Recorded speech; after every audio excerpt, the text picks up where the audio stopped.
So you may or may not have had a go at a few of these things from last week, and the idea was that, as I'd explained, we spend a lot of our life in this automatic behavior, automatic pilot, and not really paying attention at all. And research suggests that the average adult brain is only present for 1% of the time. We're not really paying attention. So just by reversing some of those everyday things, you're going to be paying a bit more attention. And as we will see a bit more in this session, that actually makes some real positive changes to our brain.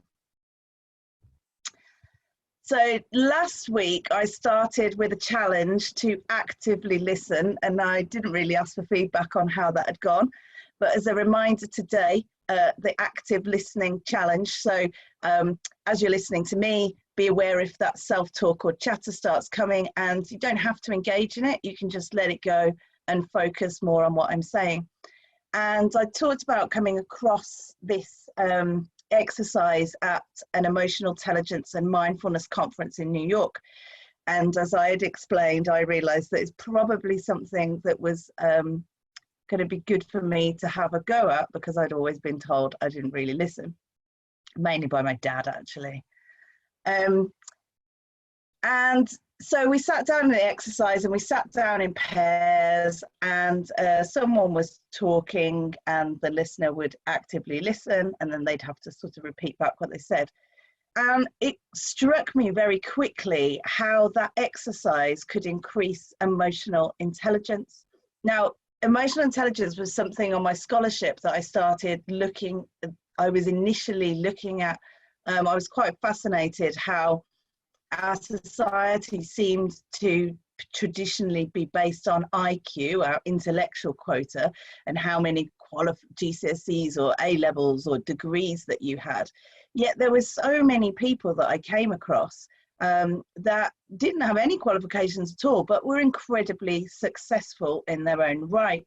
And just as a reminder, I probably said my version, I think success is achieving whatever you set out to achieve. It's not necessarily based on how much cash you've got in the bank, what car you drive, what your house is like, not motivates you. So the reason that this active listening exercise, I think, was great for developing emotional intelligence, and there's 4 main pillars, as you can see here, is because it increases our self-awareness, our ability to notice that these thoughts and this self-talk is coming through our mind, increases your self-management because you realize you've got the ability to not engage if you don't want to. You can let it go. You might have to be doing that quite consistently to begin with, but we can train ourselves so that that becomes easier and easier to manage. It increased my social awareness. I was chatting to a guy for a chap called Utaka, who was a principal at a series of academies, schools. And, you know, I was really listening to exactly what he was saying, every word, in fact. And I think that increased my social management as well, because I was really listening to him and watching him. I could see when he was getting excited about different things, and the language that he was using was, I'd also done another course I'll come to in a moment, but talks about whether people are audio or visual or more kinesthetic, and that again adds to their personality and how they learn and how they communicate. Anyway, very, very good exercise, active listening. So today again. So last week we also talked about how stress begins in your mind, and it's very much around this thought or the emotion, and they quite tightly interlinked. But then then they will affect our physiology and the hormones and chemicals that are released in our body, and then that in turn will affect our behavior. And of course, because it's running in this cycle, if we start off with these sort of negative thoughts leading to negative emotions, on we go, our behavior is pretty slumped. We might react negatively to someone else, not even realizing it. They come back at us and it all explodes and goes awry. And equally, if we start off with positive thoughts and positive thinking, that's leading to increasing those more positive emotions in our body, makes us hold our head high, makes us smile, and all of this cycles round and has an effect. So it affects your behavior, how people then respond to you. They want to talk to you, they want to engage, we get that connection. And I think I also touched on how the unconscious mind can't tell the difference between the past, the present, and the future. So many of these thoughts that we're having, if it was back in the past about an argument that we've had with someone, we're going to be reliving that experience. And there's nothing actually you can do to change it by thinking about the past. And equally, we have lots of thoughts about the future and things that could happen. And then we get embroiled in these huge stories of things that are going to happen. And they're based on one thought that isn't actually real. It's not true. And it might never happen. And we can cause ourselves a huge amount of distress from thinking something that might never actually happen. And I think probably you can all think of a time, we can all think of a time when we've done exactly that. And there's been some actual real drama in our lives about what if this and what if that. And as life went on and things revealed, it never even happened. So the other, as I say, when I was on this scholarship, I also looked at neuro-linguistic programming, which was absolutely amazing. It sounds a bit of a mouthful, but it's basically understanding the mind and understanding how different areas of the mind operate, a lot about communication and how we communicate with each other. I've just put this on here because this was really interesting. That I learned this within the course, that in terms of communication, the words are actually only 7% of that communication. 38% is our tone of voice and how we say it. As my mom always used to say to me, it's not what you say, it's the way that you say it. So when I was going, sorry, that was never particularly acceptable. And 55% is our body language. And we're probably all quite aware of, I gesticulate a lot, so people moving their hands and moving their arms about, and this is quite open posture. If somebody's got their arms folded and, you know, sort of hunched down, you know, we would associate that with sort of negative body language. But there's also all these little muscle movements in our face. And the way that our eyes move can, you can tell whether a person is thinking, sort of listening to audio in their mind, or they're visualizing. You'll see me, I kind of look like, my eyes go up a lot when I'm talking, and that will be me visualizing, and either visualizing something that I'm remembering or visualizing something in the future that I'm creating. And our unconscious minds will notice these things and respond to them. But obviously, and we consciously can pay attention to it.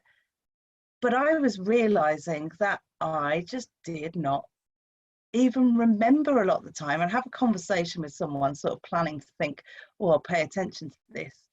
And then I'd be walking away going, oh, you know, a little bit like that getting dressed in the morning. And it really, really started to dawn on me how much I didn't pay attention.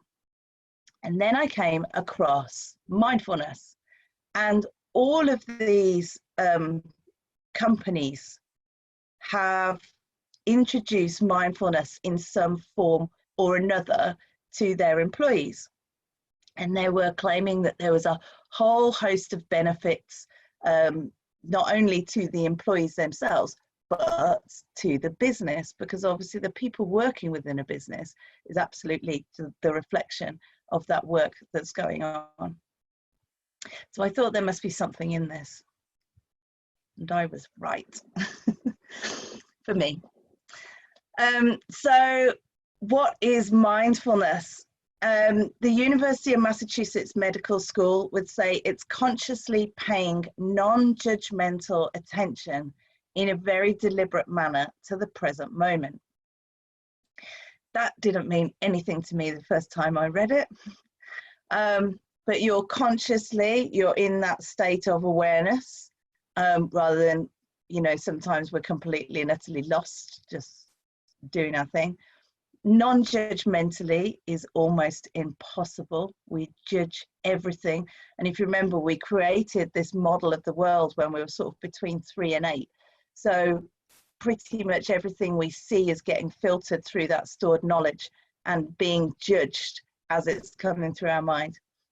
In a very deliberate manner, it's very much more with your senses. So not just with this thinking chatter mind, but you are paying attention to your awareness of your body, what you can hear, what you can feel, smell. And the scientifically proven way, as I said, that was from the University of Massachusetts. There's a number of quite high-level university establishments that have done a lot of research into mindfulness and found that the best way to increase your mindfulness is through, well, what I'm calling at the moment mental exercise. If you remember, I generally present my work to farmers, this mental exercise is a form of simple brain training. And just to give you an example of the process, the exercise, you would pay attention to something like your breath. And I only say the breath, and people do that because it's something that's always there, we hope, and it's free. And you pay attention to the sensations that you can feel when you're breathing. Your mind will wander, or something will come in. You'll notice, or you'll be distracted, then you'll notice, regain your focus, and follow the breath again. Again, the mind will wander, you'll get distracted. Sometimes that can be for what feels like minutes, and you've had a real good story and you're going on in your head before you notice, but don't have to get frustrated or anything. You just let the thought go and follow the breath. And this mental exercise has been done by people for thousands and thousands of years. And it is meditation. So meditation is the scientifically proven best way of developing mindfulness. And the reason that I use the term mental exercise, and I do interchange with meditation, is because if we go back to those psychological snapshots that we've taken and that are sort of in our mind all the time, and then in every moment as we're taking in information, our sort of hard drive of a supercomputer brain is going through everything that it's ever had in there, and it's saying, right, what have we got here that makes sense of now? So if I'm saying to farmers, right, I want you to also meditate, if there's things in there which they've associated with things that they wouldn't be very comfortable with, like sitting on the floor cross-legged or burning joss sticks and chanting Om, then it's quite likely that that is going to invoke quite an uncomfortable reaction in them. They will think they know what this is because of all this pre-knowledge, pre-experiences coming up and this emotional reaction. But they've never tried it. Anyhow, it's meditation. So what do we now know about what meditation does to the brain? So when I was at school, I was taught that by the time we got to about 18, 21, our brain was developed and it was basically downhill from there. It was all very depressing, and they got that very, very wrong. So neuroplasticity is this idea that our brain certainly has the ability and is changing all the time, right up until your last day on this earth, constantly moving and changing as we learn new things. And the way that they discovered this was from children who'd had traumas to the brain that were being doctors were saying, well, they're not going to walk, or they're not going to be able to talk. And actually these children are making a full recovery. And when they looked at the brain scan, when they looked at their brains on their brain scan, what they found was that the area of trauma was still damaged, but the brain had rewired itself around that area. And what we can see here from looking at this image is where it's saying the frontal lobes, that's this area of your head here. And that red that you can see on the front is basically what we would know as our grey matter. And this is very important for memory and concentration. And you can see on the baseline there, the red, and then the difference in meditation. And that's somebody just doing a daily practice for 8 or 12 weeks. These changes are actually made quite quickly. And the other things that they found that meditation does to areas of the brain, and just as a reminder, I think I spoke about the amygdala last week. That's an area of the brain that sits here. That's the fight or flight response that kicks in, that stress response. And what meditation does is it actually reduces your amygdala, which just can give you that extra few milliseconds before you're reactive, before you decide, and equally in the body, before that stress response kicks in. Have I got all the information of a situation here? And then there's an area of your brain called the insula. So these areas are very old areas of the brain. And the amygdala and the insula work together at night, sorting out a lot. At night when you're sleeping, your brain basically has a big clear out, and scientists aren't particularly sure, but there's lots of theory that that's what dreams are. You know, a lot of the information that's come through the day sort of being processed and cleared out, and getting organized and sorted. But the amygdala and insula work together at night and are basically what is known as our gut instinct. So that's why people will say, go and sleep on it. That old adage of, you know, if you've got a decision that you're finding really hard to make, or a problem, go and sleep on it if you can, you've got time. And then often in the morning, things are a lot clearer. These areas of the brain are more excited by this meditation practice, and easier decision making for us, I think, brings a lot to someone's life. So it increases your gut instinct, or our intuition, or our sixth sense, as some people might call it. So I also talked about how we make sense of now last week. Wow, that slide's pretty bright, isn't it? We've got all this information coming in through our body, what we see, feel, hear, smell, taste. It gets filtered through this stored knowledge, which deletes and distorts and generalizes things based on our model that's been built.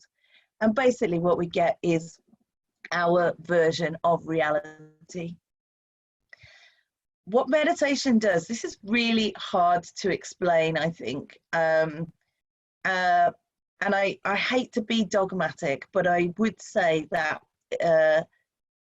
doing the exercise brings you something that you can only really understand by doing the exercise. But ultimately what it does is it kind of slightly puts that stored knowledge to the side. I guess what it does is it breaks down the barrier of automaticity. So we're not on autopilot so much. We're actually turning up to reality, or more of our reality. And and turning up to our own lives. And rather than living in this constant chatter and story that's going on in the head. And this intuition is developed, so you're kind of a little bit more clear on where you want to go, what are the right things to do. That self-confidence arises from knowing that you're doing the right thing, or you feel like you're on the right path. So a mindfulness teacher once said to me, you can read 100 books on what a tomato tastes like, or you can watch 1,000 videos, but there is really only one way to know what a tomato tastes like. So let me just come back to you guys.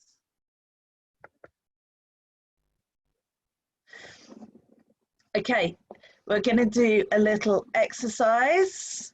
I think this is probably on the video, so turn your video off if you would rather, but we are going to prepare by just sitting up fairly straight, fairly straight back but relaxed, feet on the floor, or if you'd rather, you can cross your legs. And your hands in your lap or just resting on your legs.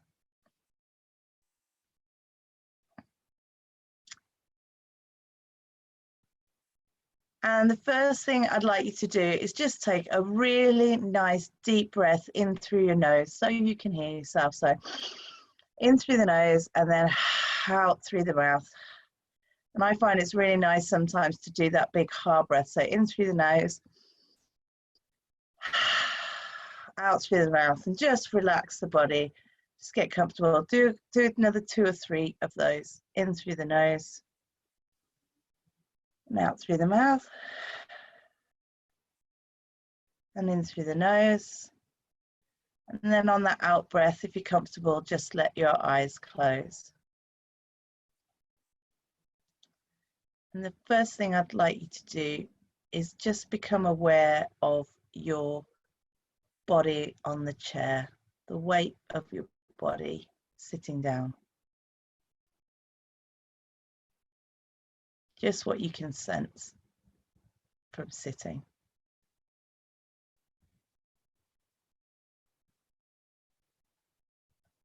And then now I'd like you to become aware of what you can hear, or should I say just listen.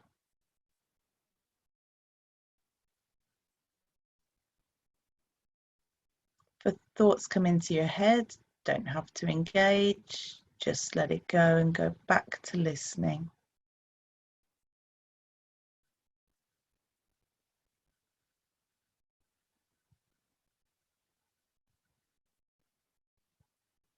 Don't have to think about the things that you're hearing, just listen.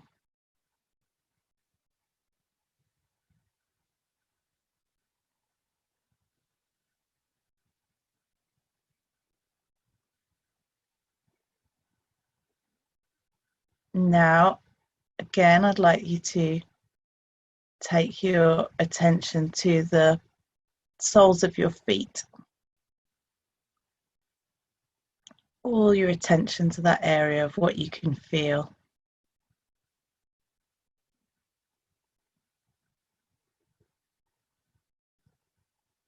Might be slightly different pressure on one foot to the other. Might be able to feel your socks or shoes.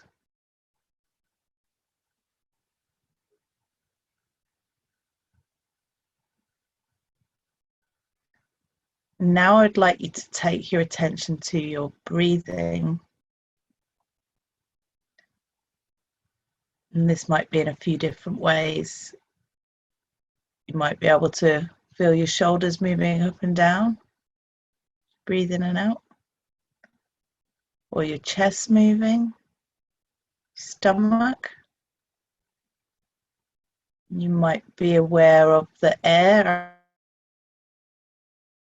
actually going through your nostrils, in and out.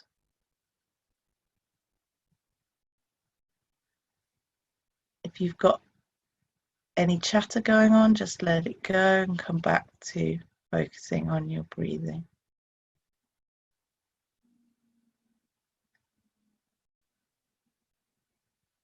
Now what I'd like you to do is I'd just like you to count gently as you breathe in, count 1 and out 2, in 3, out 4, and do that to a count of 10. Get to 10, just start again at 1 and go again.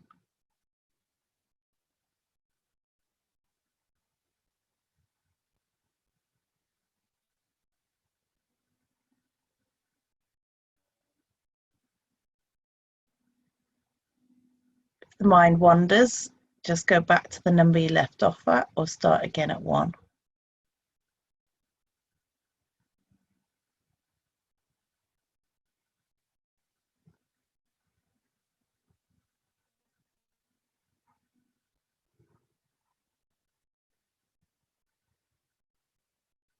Again, if the mind's wandered off, just bring your focus back to that breathing.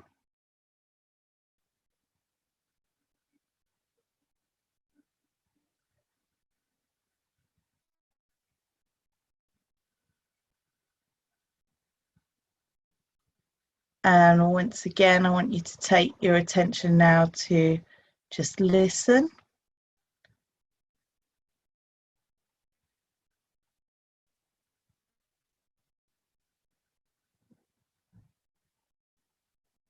And then when you're ready, I'd like to take another nice big deep breath and you can open your eyes.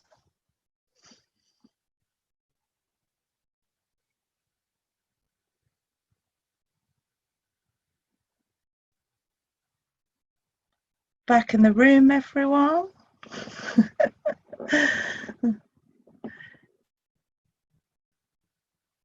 I'm unmuting everybody. How was that? That was good. Is that who has never meditated before just now? Me. I am. What was that compared to your expectations of what meditation would have been yesterday? I don't actually know, because like I felt like my mind was wandering, and I had to keep bringing it back to focus.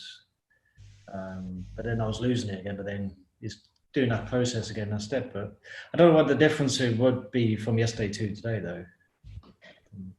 No, I just meant in terms of, would your opinion of meditation been that it was that exercise? No, no, I don't know. I think it was just sitting there in silence. I think of meditation. I think. Yeah, it's very much an active exercise, and exactly as you've just described, Matt, because that's not, I've been meditating for 4 years now, and I won't go more than a few seconds, sometimes get in the zone, but really don't really go for more than a few seconds before something wanders in.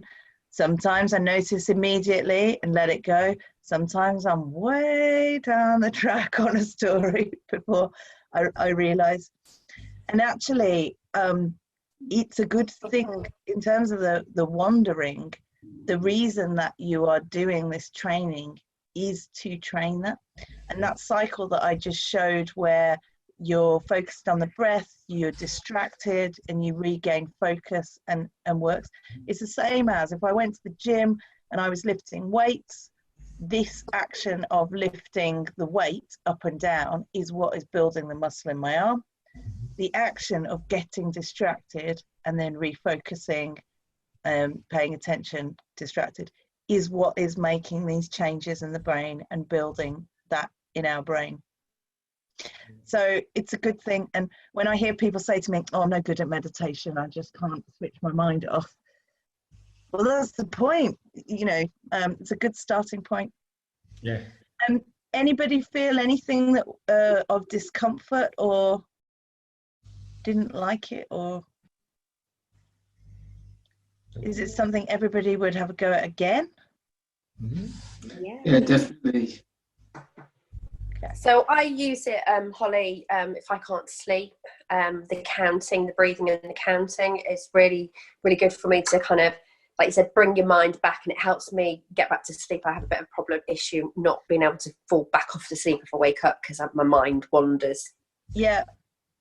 So just calming the mind a little bit, and certainly I think in terms of relaxation techniques, certain mindful meditation is about switching your mind on.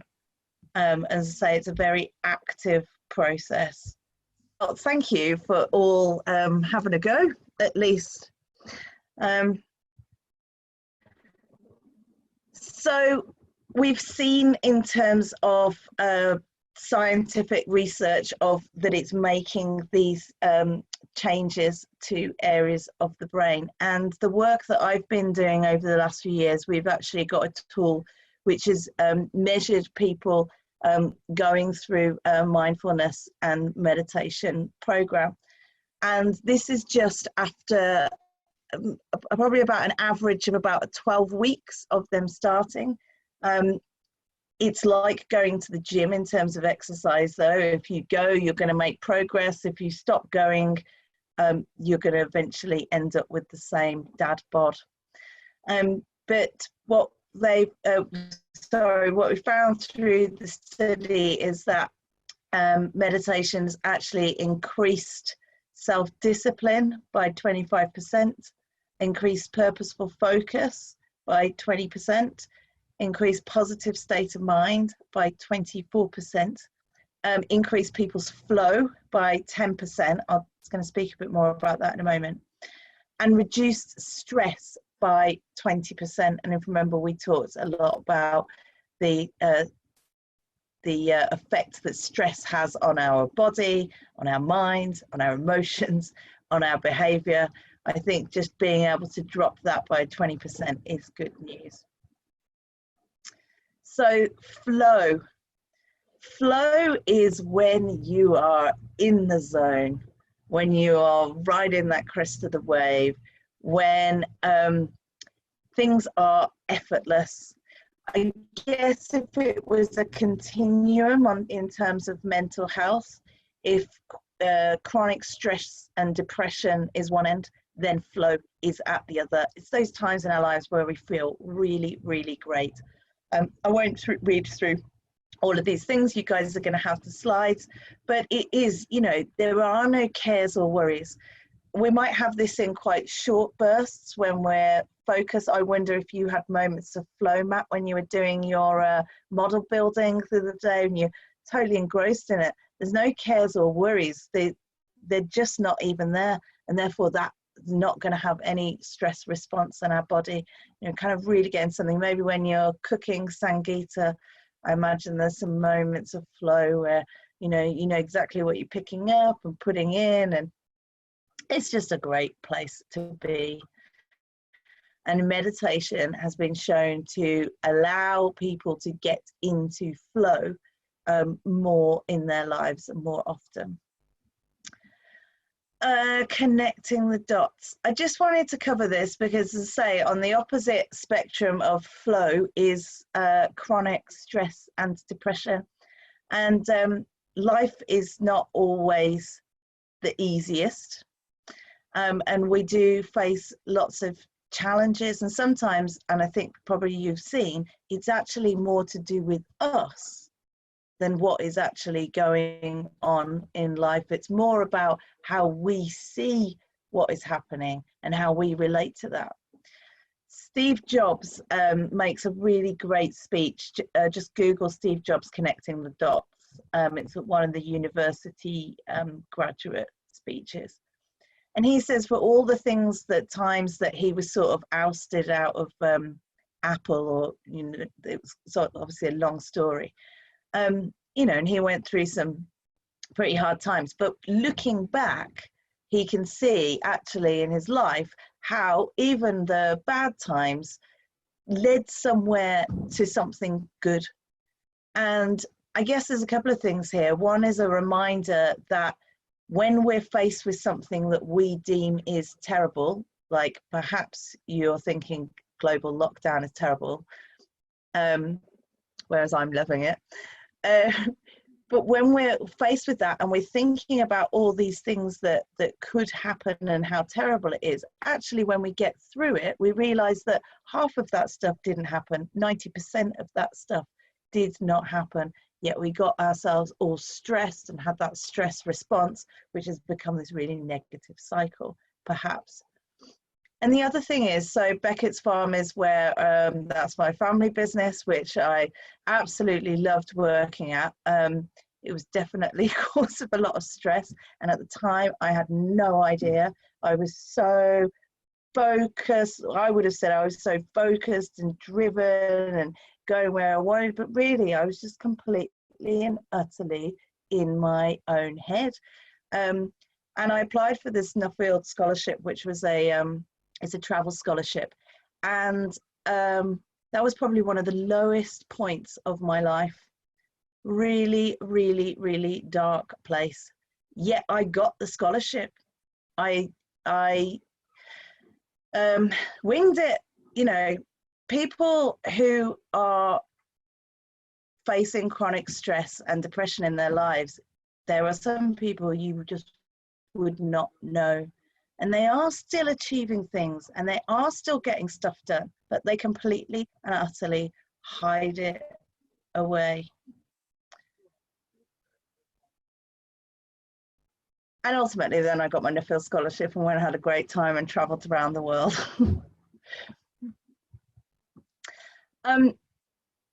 Meditation and increasing mindfulness and bringing a bit more mindfulness into our lives, a bit more of this paying attention, of turning up to our lives, is amazing and has a whole host of benefits, but it's not a silver bullet. And there are all these other things that we still need to be bringing into our life for it to be healthy and happy and have a, you know, a high state of well-being. So coaching and mentoring, I think, is absolutely fantastic, and that doesn't have to be formal. You could use a friend, or perhaps a friend of a friend, or a friend of a parent, sorry, to coach or mentor you. Find someone who you admire, someone who you kind of look up to, and ask them if you'd mentor you, and you can just have a coffee, maybe even once a month, and spend an hour chatting. Goal setting, I think, is really important. I don't think that we can actually feel success if we haven't actually laid out that goal and said what we want to achieve. Otherwise, we're just lucky. Measuring results, measure in some way, you know, where you're starting from, so that you can obviously see how far you've come. That's probably, in the essence of mindfulness, not allowed, but come on, you know, we're starting from where we are, and actually our mind responds really well to us being able to measure things and see that progress. It invokes motivation within us.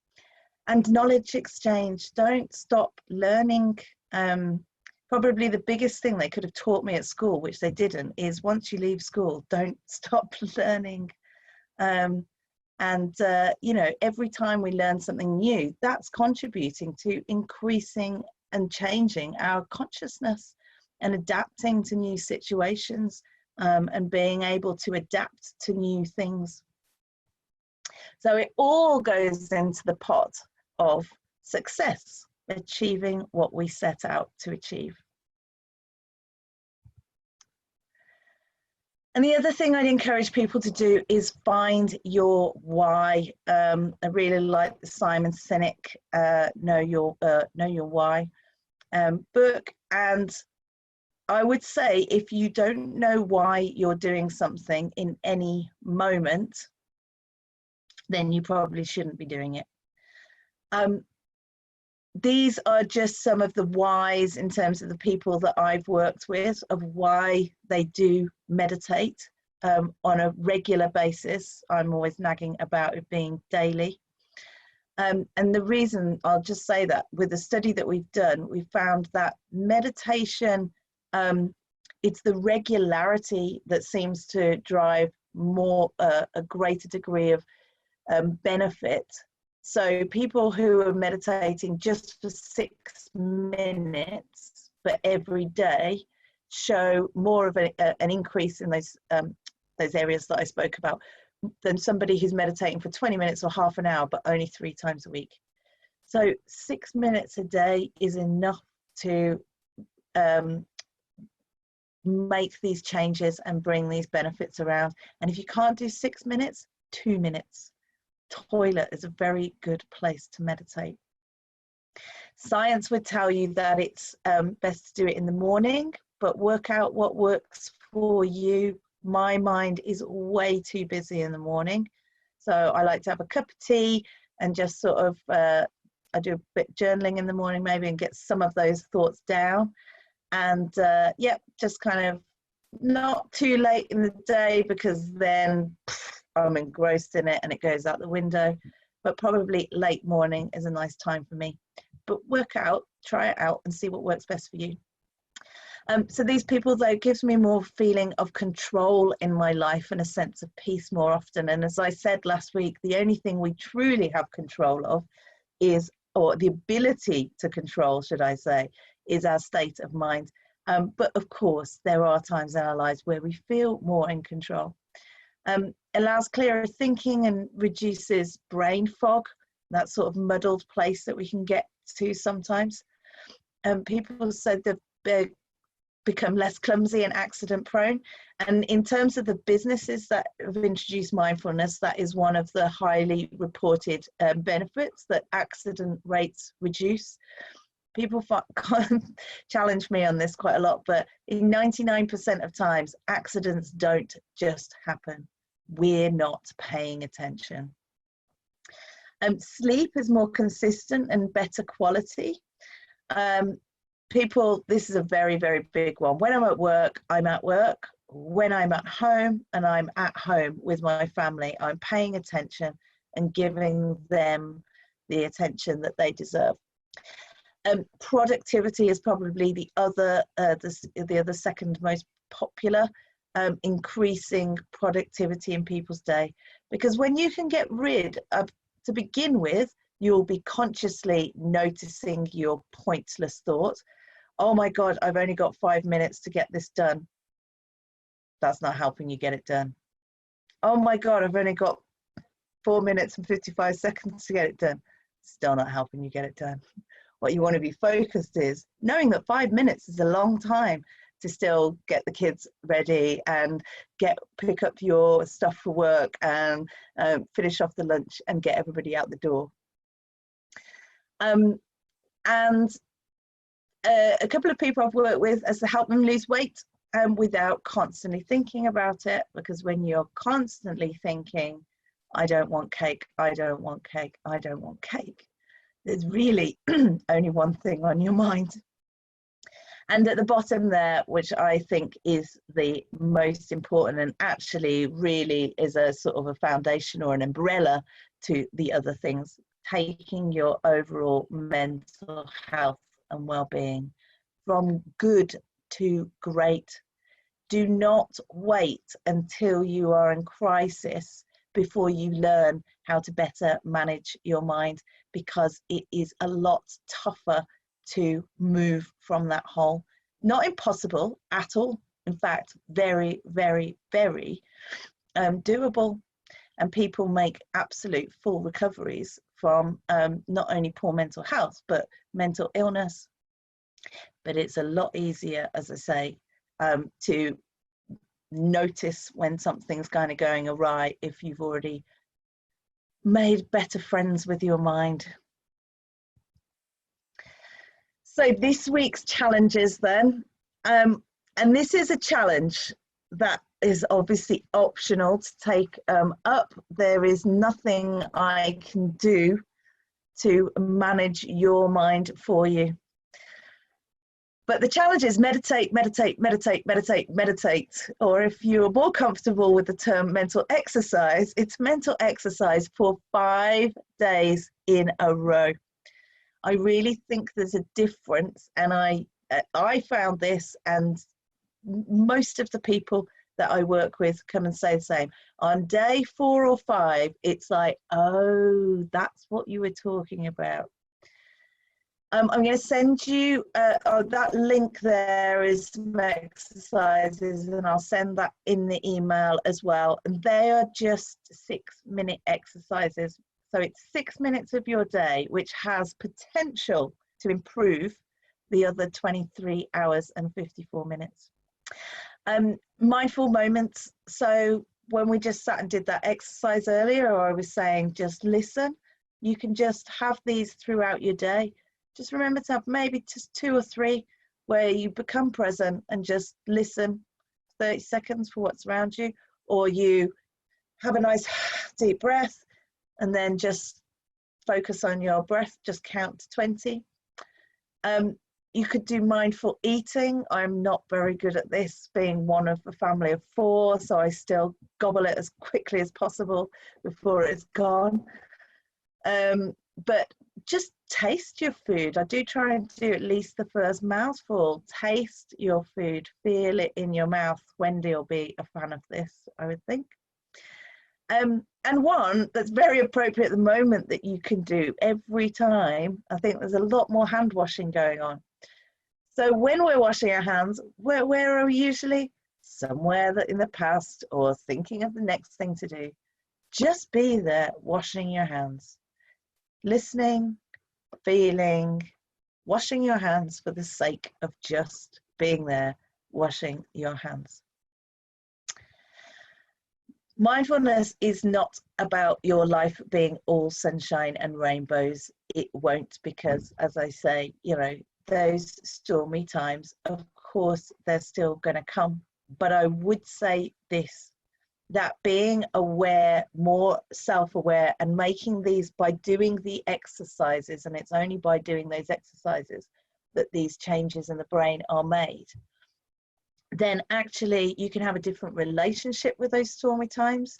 You see them differently, and they certainly don't last as long.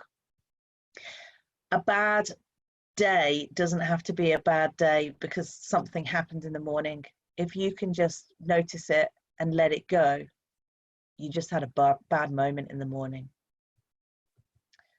And then lastly, I talked about the central executive last week, and this is that attentional spotlight in our brain, which is very active in children, not very active in the normal adult brain. But if you start meditating and doing bringing some mindfulness into your life, you won't be having a normal adult brain. And this area coordinates a lot of the rest of the things that are going on in our brain, and certainly related to flow. So you're doing just what you need to do when you need to do it to get where you want to go. And to get where you want to go,